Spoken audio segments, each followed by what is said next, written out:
आपको जैसे प्रोग्रामिंग है, एडिशन का है, तो उसको आपको क्लियर हो गया कि दो अपने को ऐड करना है, दो नंबर्स को। देन आप क्या करोगे, अब पहले एनालाइज कर लिया आपने, समझ लिया उस प्रॉब्लम को, then identify the variables involve. अब क्या करोगे कि उसमें वेरिएबल्स कौन कौन से यूज हो रहे हैं। Variables means that hold some values. तो अब आप ये समझ, आपके दिमाग में ये चल रहा है कि नहीं एडिशन का है तो एडिशन कभी भी, वो टू नंबर्स बोला है तो अपने को कोई भी नंबर्स लेना पड़ेगा, दो नंबर्स लेना पड़ेगा। तो वो दो नंबर्स के लिए आप कोई ना कोई कंटेनर्स लोगे, मीन्स जहाँ पे आप वो दो नंबर को स्टोर करके रखोगे।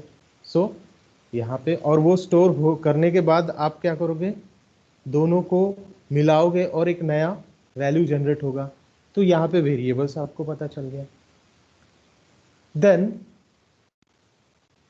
आप ये भी देखोगे कि अब वेरिएबल्स डिजाइन पता चल गया आपको, एनालाइज भी हो गया। थर्ड स्टेप देन आपको ये देखना है, डिजाइन द सॉल्यूशन। आप एडिशन कैसे करोगे, ये मैथमेटिकल टूल्स है, ये मैथमेटिक्स का कॉन्सेप्ट है, ये आपको मालूम होना चाहिए। तो आप डिजाइन करोगे उसमें सॉल्यूशन कैसे बनेगा। पहले दो नंबर ले, पहले एक नंबर, पहला नंबर लेंगे, first number, take first number, then take second number, and then plus is used to combine them, and then result will happen. ये आपका यहाँ थर्ड स्टेप में आपको ये पूरा स्टेप क्लियर हो गया। देन अब आप कंप्यूटर का यूज करोगे, एडिटर ओपन करोगे और वो प्रोग्राम को उस लैंग्वेज में कोड करोगे। Write the program, fourth step. Now enter it into a computer. आपने प्रोग्राम को टाइप कर दिया, उसको कंप्यूटर में एंटर कर दिया। After that you compile the program and correct the error. अब क्या किया आपने, उसको कंपाइल कर दिए, उसमें एरर्स जो है, व्हाट इज कंपाइलेशन ये नेक्स्ट टाइम देखेंगे अपन। बस आप इतना मान के चलो कि कंपाइलेशन का मतलब होता है उस प्रोग्राम को सही है या गलत है ये चेक करना। उसके एरर्स को करेक्ट कर लिया आपने। Then after that correct the logical errors if any. आपने प्लस की जगह माइनस लगा दिया तो इस टाइप की ये लॉजिकल एरर कहलाते हैं। So in computer world there are two types of error which occurred first in compile time and next in run time. So compile time errors are typographic errors and runtime errors are generally logical errors. So एक बार आपने कर दिया, compile कर दिए, correct कर दिए logical errors और typographic error. Typographic का मतलब आपने टाइपिंग में मिस्टेक किया, वो वाला है, वो कंपाइल टाइम में क्लियर हो जाता है। And last test the program with data. 10 + 10 20, तो आप 10 और 10 एंटर करोगे, दोनों की वैल्यूज आएगी 20, it means your program is okay. So this is the programming methodology,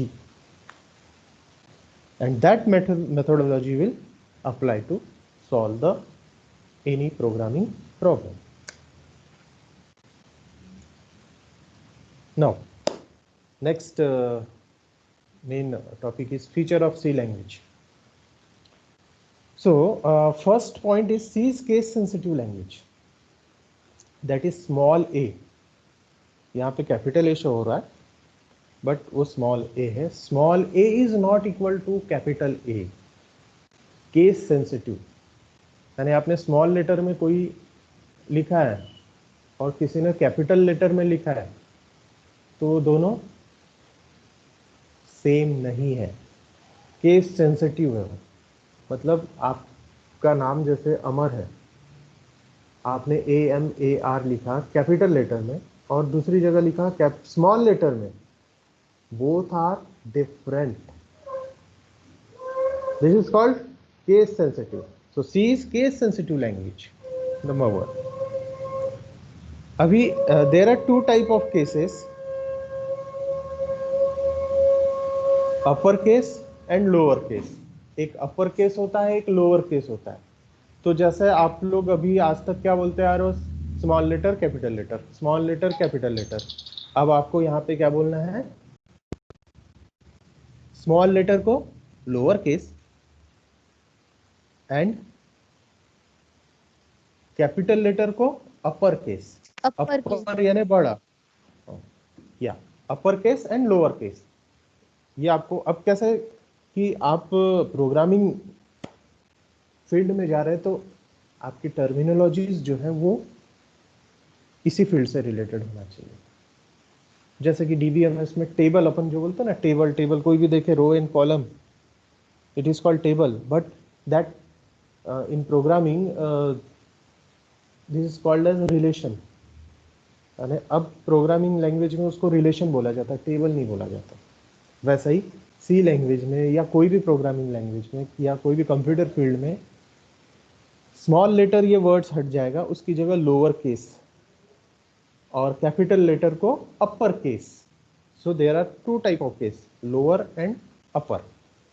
Now next topic is next characteristic is C, general purpose programming language, which is already we studied. So इसमें और detail जाने की जरूरत नहीं है। तो C क्या है? जनरल पर्पस, किसी any area it can be used as a system और application programming. Third is C is high level language. C is high level language. What is high level language? High level means English like language. English के जैसे जो अपने को समझ में आती है। So there are 5 to 6 generations available. First generation is a machine level language, second generation is assembly level language, third generation is high level language, and fourth is 4GL language, that is database oriented, and fifth is logic oriented language. तो अभी अपन उनमें नहीं जाते क्योंकि वो computer fundamental में वो already दिया हुआ है। तो अपन सिर्फ थर्ड जनरेशन की बात करते हैं। तो सी जो है, C++, Java, PHP, all are third generation language, that is high level language. Next characteristic, C is robust language. Robust है, rough and tough. Why it is robust? Because whose rich set of built-in function. जैसे आप कोई instrument लाते हैं और उस instrument को अपन robust कब बोलेंगे?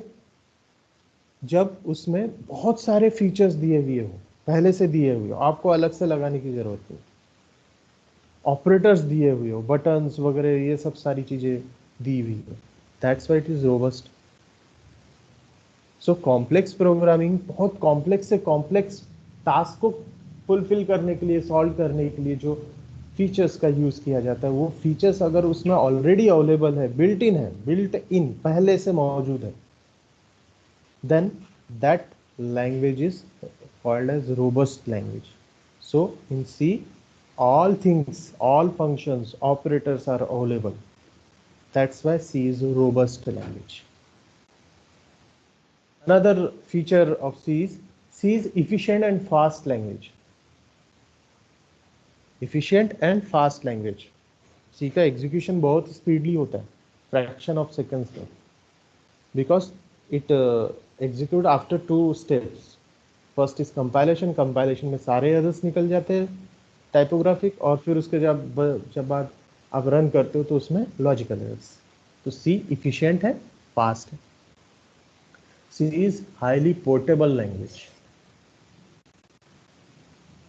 पोर्टेबिलिटी है, एक जगह से दूसरी जगह आप उसको एग्जीक्यूट कर सकते हो। मीन्स इसका मीनिंग ये हो गया, if you write or return a C program in one computer can be run on another. यानी आप अपने फ्रेंड के घर में टाइपिंग कर लिए, वहां से प्रोग्राम उठा के अपने घर में लेके गए, वहां पे भी थोड़ा बहुत मॉडिफिकेशन करके आप उसको रन कर सकते हो। मॉडिफिकेशन भी कब होगा? जब वो आप जहां से उसको लेके आ रहे हैं वो लिनक्स में हो और आपके यहाँ विंडोज हो, दो ऑपरेटिंग सिस्टम डिफरेंट हो, तो स्लाइट विथ लिटिल मॉडिफिकेशन, थोड़ा सा मॉडिफिकेशन करना पड़ेगा, बाकी कुछ नहीं। मॉडिफिकेशन में भी क्या है कि उसकी जो फाइल नेम है वो चेंज करना पड़ता है। So that's why it is highly portable. बहुत सारी लैंग्वेजेस ऐसी है कि जहाँ पे रन होती है वहीं चलती है, दूसरी कंप्यूटर पे चलती है, बट सी का ऐसा नहीं।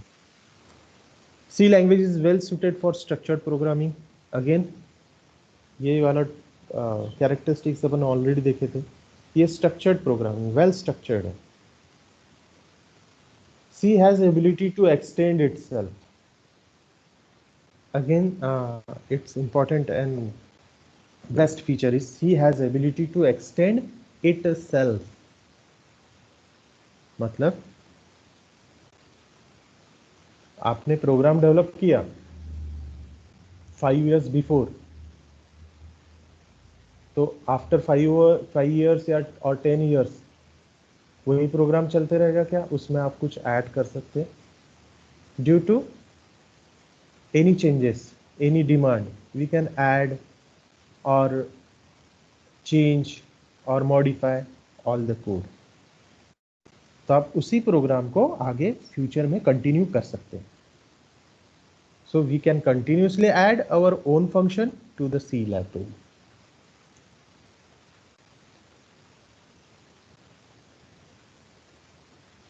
And another feature is C has been closely associated with Unix operating system where it was developed. एक और चीज़ ये बोलते हैं कि C जो है वो बहुत ज़्यादा क्लोजली एसोसिएटेड है, क्योंकि वो यूनिक्स, स्पेशली यूनिक्स के लिए ही डेवलप की गई थी ना, और यूनिक्स का पूरा डेवलपमेंट सी लैंग्वेज में हुआ है। इसलिए वो दोनों का बहुत ज़्यादा क्लोज रिलेशन है, क्योंकि दोनों का होस्ट सेम है।